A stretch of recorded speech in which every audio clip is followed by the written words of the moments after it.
பழனிக்கு நிகரான பெருமையும் அருட்சக்தியும் மிக்கதாக போற்றி வணங்கப்படுகிறது புதுக்கோட்டை குமரன்மலை பாலதண்டாயுதபாணி சுவாமி திருக்கோவில். புதுக்கோட்டையில் அமைந்துள்ள முருகன் ஆலயங்களில் பிரசித்தி பெற்ற ஒன்றாக குமரன்மலை பாலதண்டாயுதபாணி சுவாமி கோவில் விளங்குகிறது.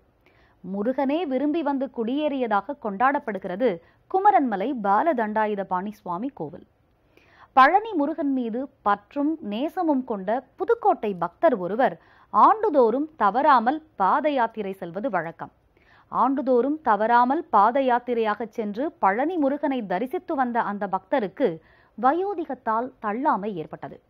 பக்தரின் குடும்பத்தினர், இனி நீங்கள் பழனிக்கு பாத யாத்திரை செல்ல வேண்டாம், வீட்டில் இருந்தபடியே வணங்கி வழிபடுங்கள், முருகனுக்கு உங்கள் அன்பும் பக்தியும் புரியும், நீங்கள் எங்கிருந்து வணங்கினாலும் அவன் அருள் புரிவான் என்று கூறினார்கள்.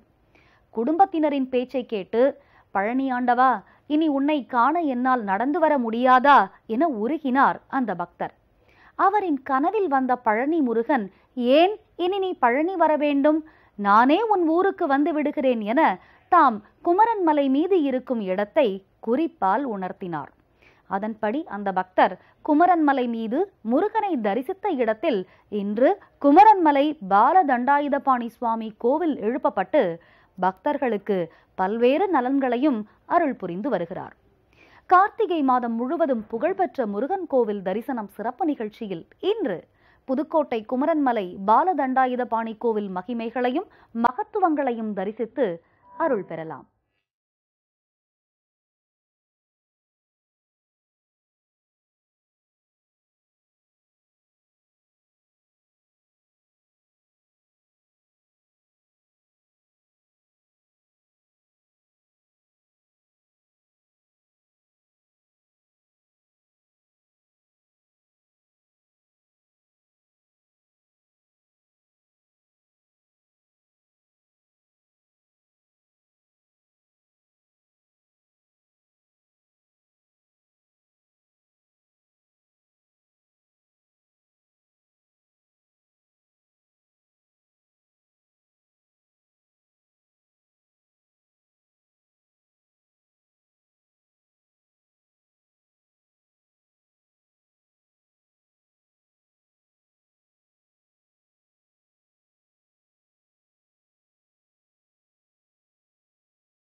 அரரம பார்வதி வதஜே அரஹர மகாதேவா. தென்னாட்டுடைய சிவனே போற்றி, எந்நாட்டவர்க்கும் இறைவா போற்றி. வெற்றிவேல் முருகனுக்கு அரோகரா. கல்பத்ருமம் பிரணமதாம் கமலாருணாபம் ஸ்கந்தம் புஜத்வஜ மனாமஜ மேகபக்னோ காத்யாஜனி சுதமகம் கடிமந்தவாமே கௌவீன தண்டதர தட்சிண கஸ்தமீடே. இந்த குமரமலை ஆலயம் புதுக்கோட்டை மாவட்டத்திலே அமைந்துள்ளது. புதுக்கோட்டை மாவட்டத்திலே காரீர் வழியாக பொன்னமராவதி செல்லும் வழியிலே இத்திருத்தலம் அமைந்துள்ளது.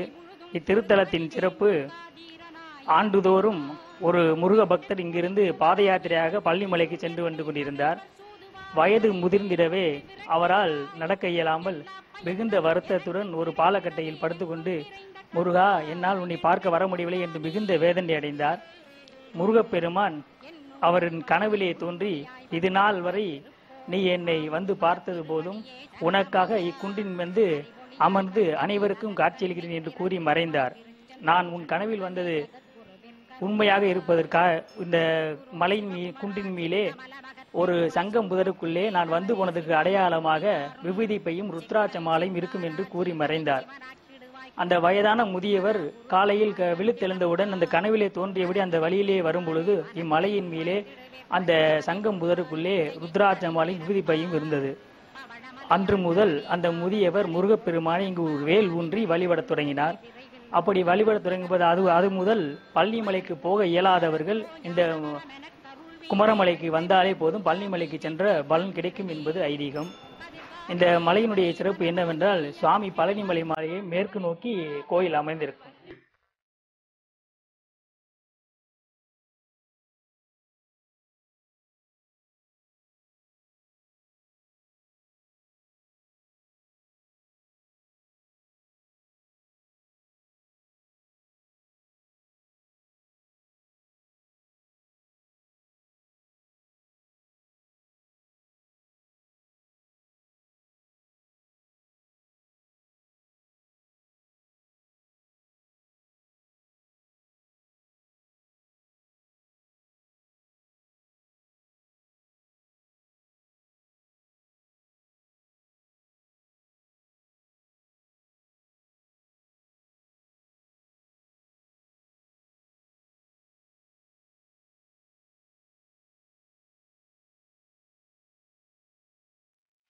முருகா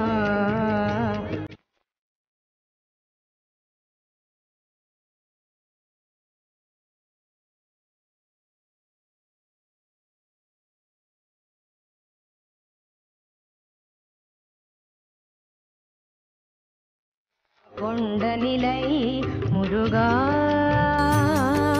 முருகா. இங்கே பக்தர்களுக்கு குழந்தை இல்லாதவர்களுக்கு சஷ்டி என்று விரதம் இருந்து வந்தால் குழந்தை பாக்கியம் கண்டிப்பாக டாக்டரால கைவிடப்பட்டவாள் கூட இங்கே குழந்தை பாக்கியம் கிடைச்சிருக்கு. அதே மாதிரி கல்யாண தடைங்கிறவங்க தடை உள்ளவங்களும் வியாபாரத்தில் தடை உள்ளவங்களும் ஒவ்வொரு செவ்வாய்க்கிழமையும் ஒரு 5 வாரம் தொடர்ந்து வந்தால் அவங்களுக்கெல்லாம் இந்த காரியம் நிறைவேறுது. நம்ம குலதெய்வக்கார எல்லா நாட்டிலையும் இந்த கோயிலுக்கு சார்ந்தவங்க இருக்காங்க. உலகம் ஃபுல்லாமே நம்ம குமரமலை பக்தர்கள் இருக்காங்க. இந்த கோயிலோட விசேஷம் கார்த்திகை மாதம் ஒவ்வொரு சோமவாரமும் சிறப்பான விசேஷமாக இருக்கும். இந்த சுற்று வட்டார மக்கள்லாம் பழனிக்கு மாதிரியே பாத யாத்திரை போட்டு ஒவ்வொரு திங்கட்கிழமையும் முதல் சோமவாரம், 2வது சோமவாரம், 3வது சோமவாரம் இப்படி ஒவ்வொரு சோமவாரம் பாத யாத்திரையாக வருவாங்க. இதில் கார்த்திகை தீபம் ரொம்ப பெரிய விசேஷம். அந்த கார்த்திகை தீபத்தப்போ மலையை சுற்றி ஒரு 10,000 தீபம் ஏற்றி மலை தீபமும் அன்றைக்கி ஏற்றுவோம். இங்கே முதல் வருடப்பிறப்பு சித்திரை 1ஆம் தேதி மிக சிறப்பான விசேஷம் நடக்கும். சுவாமிக்கு சிறப்பு அபிஷேக ஆராதனை நடக்கும். அதே மாதிரி சித்ரா பௌர்ணமி காலையில் ஹோமம் பண்ணிட்டு 108 கலசாபிஷேகம் பண்ணிடுவோம். அதை சாயந்தரம் சாமி கிரிவலம் சாமியோட வெள்ளி மயில் வாகனத்தில் இந்த மலையை சுற்றி கிரிவலம் வருவோம். அது சித்ரா பௌர்ணமி விசேஷம்.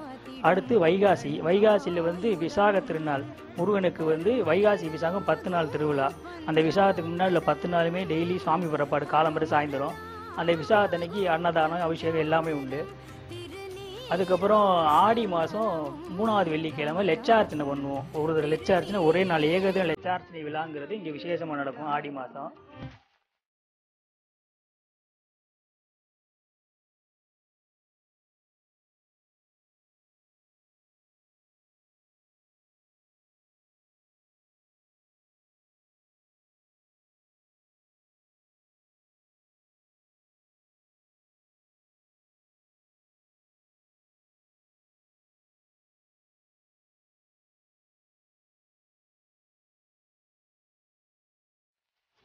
பழத்திற்கு வலம் வந்த வேலாய்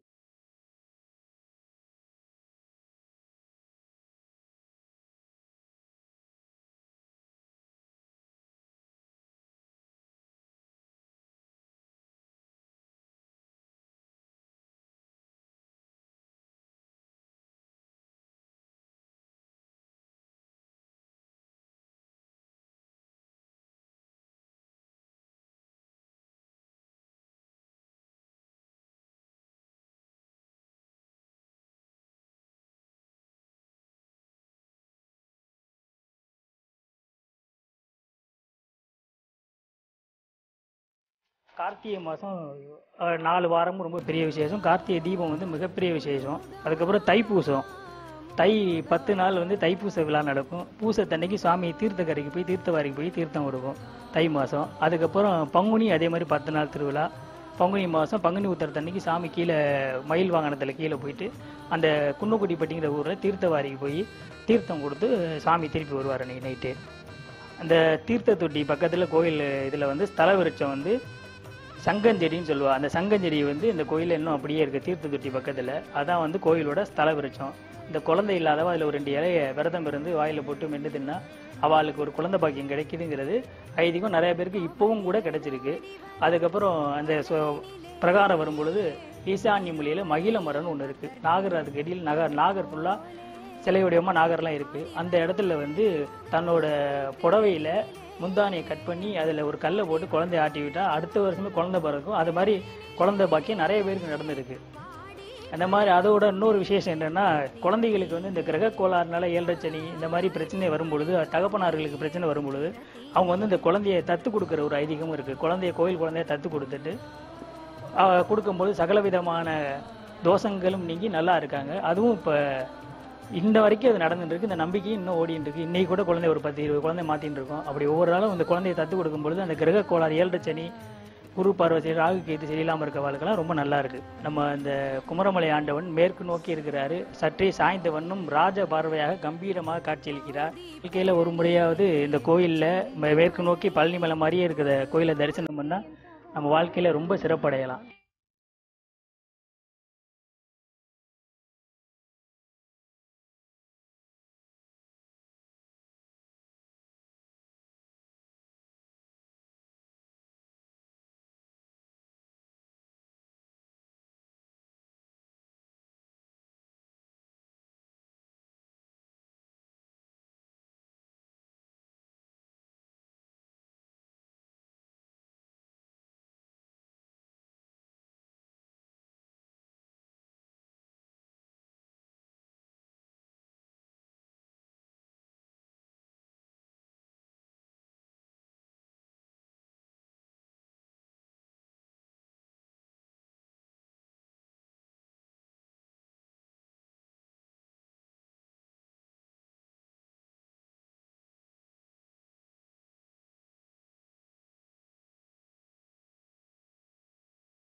சிறிய விளம்பர இடைவேளைக்கு பிறகு புதுக்கோட்டை குமரன்மலை பாலதண்டாயுதபாணி கோவில் மகிமைகளையும் மகத்துவங்களையும் தரிசித்து அருள் பெறலாம்.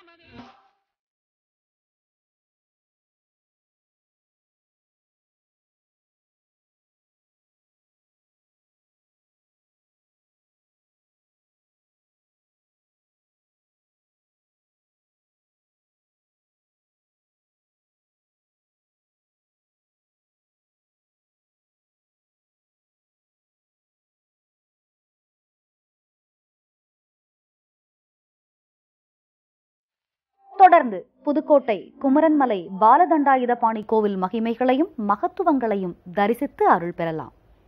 அருள் பொழியும் தண்டபாணி முகம் கந்த சஷ்டி கவசமங்கே தினம் ஒலிக்கும். துதிப்போர்க்கு வல்வினை போம் துன்பம் போம், நெஞ்சில் பதிப்போர்க்கு செல்வம் பலித்து கதித்தோங்கும். நிஷ்டையும் கைகூடும் நிமலரருள் கந்த சஷ்டி கவசம் தனை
இந்த கோயில் வந்து எங்களுக்கு குலதெய்வம். இது பல மூதாதையர்களாக வந்துட்டு இருக்கிற குலதெய்வ கோயில் இருந்து எங்களுடைய கொள்ளு தாத்தா இங்க புதுக்கோட்டை மன்னரிடம் வேலை பார்த்தவர். அவர் வந்து இந்த கோயிலுக்கு வெள்ளி மயில் வாகனம் செஞ்சு கொடுத்திருக்காரு. அப்படிங்கறனால எங்களுக்கு இந்த கோயிலோட ரொம்ப நெருங்கிய தொடர்பு உண்டு. ஒவ்வொரு வருஷமும் கட்டளைக்காக இங்க வரது உண்டு. அதனால நாங்க எங்களுக்கு கல்யாணமா எங்க குழந்தைகள் வழி வழியா இந்த மாதிரி வந்துட்டு இருக்கோம். இந்த முருகன் வந்து பாலதண்டாயுதபாணி சுவாமி, பழனியில் இருக்கிற அந்த பாலதண்டாயுதபாணி சுவாமியோட அதே உருவ அமைப்பு, அதே சக்தி இங்கேயும் இருக்குன்னு சொல்லலாம். இங்க பழனிக்கு செல்ல முடியாத ஒரு பக்தருக்கு முருகனே கனவுல வந்து ருத்ராட்ச பையும் மரத்தையும் காட்டி கொடுத்து இந்த இடத்துல நான் இருக்கேன், வந்து இங்க என்னை வழிபடு அப்படின்னு சொல்லதாக ஐதீகம். இங்க இந்த கோயில் கொஞ்சம் கொஞ்சமா பிரபலமா இப்ப ரொம்ப புகழ்பெற்ற ஒரு கோயில் ஆகிவிட்டது. நாங்கெல்லாம் இப்ப பல ஊர்கள்ல பல தேசங்கள்ல போய் செட்டில் ஆனாலும் முருகனை தேடி வருஷா வருஷம் வந்து இந்த இடத்துல வணங்கிட்டு போறதுங்கிறது எங்களுக்கு ரொம்ப ரொம்ப முக்கியமானது. குலதெய்வங்கனால வீட்லயே வேல் வச்சு நாங்க வழிபட்டு இருக்கோம். அதனால இப்ப வந்து ரொம்ப புகழ்பெற்று இந்த கோயில் வந்து பலரும் வந்து வழிபட்டு ஒவ்வொரு நாளுமே வந்து மிகச் சிறப்பாக இங்க வழிபாடு நடக்கிறதுங்கிறது எங்களுக்கு வந்து ரொம்ப சந்தோஷமான விஷயம். குலதெய்வ வழிபாடுங்கிறது மிக மிக முக்கியத்துவம் வாய்ந்தது. இது எப்படின்னா நம்ம பரம்பரையோட தொடர்புள்ள ஒரு கடவுள் அப்படின்னா அது குலதெய்வம். ஜெனட்டிக்காவே மனிதர்களுடைய தொடர்பு உள்ளது அப்படின்னு என்னுடைய குருநாதர் சொல்லுவாரு. அதனால எங்களுக்கு வந்து தேடி வந்து இவரை வழிபட்டு போறதுங்க. நம்ம ஊர்களில் கோயில்கள் இருக்கும், பக்கத்துல சிவன் கோயில், பெருமாள் கோயில், முருகன் கோயில், தேவி கோயில், எல்லா கோயிலுமே இருந்தாலும் கூட குலதெய்வம்ங்கிறத தேடி வந்து வெளிநாடுகளில் இருந்தாலும் வெளியூர்களில் இருந்தாலும் அதை தேடி வந்து வழிபட்டு போறதுங்கிறது மிக மிக முக்கியத்துவம் வாய்ந்தது. இதை இந்த தலைமுறையினரும் விட்டு விடாமல் அதை தொடர்ந்து செய்ய வேண்டும் என்பது எங்களுடைய வேண்டுதல். ஏன்னா இதனுடைய பலனை நாங்க எங்க வாழ்நாளில் பார்த்திருக்கோம். நாங்க வந்து ஒரு சாதாரண குடும்பத்துல மதுரையில பிறந்து வளர்ந்து வேலை தேடி வெளியூர்களுக்கு சென்று வெளிநாடுகளுக்கு சென்று அங்கெல்லாம் வந்து இருந்தாலும் இவ்வளவு தூரத்துக்கு வாழ்வில் உயர்ந்த தரத்திற்கு வந்திருந்தாலும் கூட இன்றும் இதை தேடி வந்து செய்து கொண்டே இருப்பதற்கு காரணம் என்ன, எங்களுக்கு வந்த வாழ்க்கையில் அமைந்த எல்லா வளங்களுமே குலதெய்வத்தால் அமைந்தது என்பது எங்கள் அசைக்க முடியாத நம்பிக்கை. அந்த நம்பிக்கை இன்று வரை மிகச்சிறப்பாக அவர் நடத்தி கொண்டு வந்திருக்கிறார். அதனால அவர் தேடி வந்து நாங்க வருஷம் வருஷம் கல்யாணத்துக்கு முன்னாடியே வந்து முருகன் ரொம்ப பிடிக்கும். நான் கல்யாணம் ஆகி வந்ததும் இந்த முருகன் தான் குலதெய்வம். நாங்க வருஷம் வந்துருவோம். இப்போவும் எங்க ஃபேமிலியோட தான் ஃபுல்லா வந்திருக்கோம். ஒரு தரம் அப்படி வந்தாலும் மறுமுறையும் ரொம்ப வருவோம். எப்பெல்லாம் டைம் கிடைக்குதோ அப்பெல்லாம் வருவோம். நாங்க ரொம்ப பிடிக்கும் முருகனோட இது. அண்ட் இங்க அலங்காரம் பண்றது அதெல்லாம் ரொம்ப நல்லா இருக்கும், பிரமாதமா இருக்கும், பார்க்கறதுக்கே ரொம்ப அழகா இருக்கும். பூஜை அலங்காரங்கள்லாம் வந்துட்டு போனா மனசு ரொம்ப நிறைவா இருக்கும். வீட்டுக்கு போறோம், நாங்க வீட்டுல முருகன் வேல் எல்லாமே வச்சு வழிபட்டுட்டு தான் இருக்கோம். ஸோ அதனால ரொம்ப நல்லா இருக்கும், நிறைவா வந்து வழிபட்டு போறாங்க. இது பாத்தீங்கன்னா இது வந்து பெரிய விஷயம். மலேசியா, சிங்கப்பூர்ல இருந்தெல்லாம் பாத்தீங்கன்னா வந்து இங்க வந்து தங்கியிருப்பாங்க. தங்கி ஒரு வாரம் வரையும் தங்கியிருந்து நல்லா சிறப்பு அபிஷேகங்கள் ஆராதனைகள்லாம் பண்ணி நல்லபடியா தங்கியிருந்து வழிபட்டு போவாங்க. அப்படி போறவங்களுக்கு அவர் வந்து நிறைய அள்ளி கொடுக்குறாரு. பார்க்க போனீங்கன்னா அவர் வந்து அவருடைய அருள் இருந்துச்சுன்னா பெரிய பெரிய பெரிய வியாபாரமா இருக்கட்டும், வேற ஏதாவது பொருளாதார மேம்பாடு எல்லாமே கிடைக்குது. அதனால வந்து அதே மாதிரி பாத யாத்திரை மாதிரி ஒவ்வொரு கார்த்திகை மாதம் பார்த்தீங்கன்னா ஒவ்வொரு சோமவாரத்தன்னையும் பார்த்தீங்கன்னா ஒரு 5000-10,000 பக்கத்தில் நடந்து கால்நடையாக நடந்து போவாங்க. பார்த்தீங்கன்னா ஒவ்வொரு சோமவாரத்துக்கும் பார்த்தீங்கன்னா ஒரு எப்படி பார்த்தாலும் 20,000-50,000 அளவுக்கு கூட்டங்கள் கூட வந்து புதுக்கோட்டை மாவட்டத்தை பொறுத்த வரைக்கும் குமரமலைங்கிறது ஒரு மிக மிக முக்கியமான ஒரு முருக குடி கொண்டுள்ள ஸ்தலமாக இது வரைக்கும் இருந்துகிட்டு இருக்கு.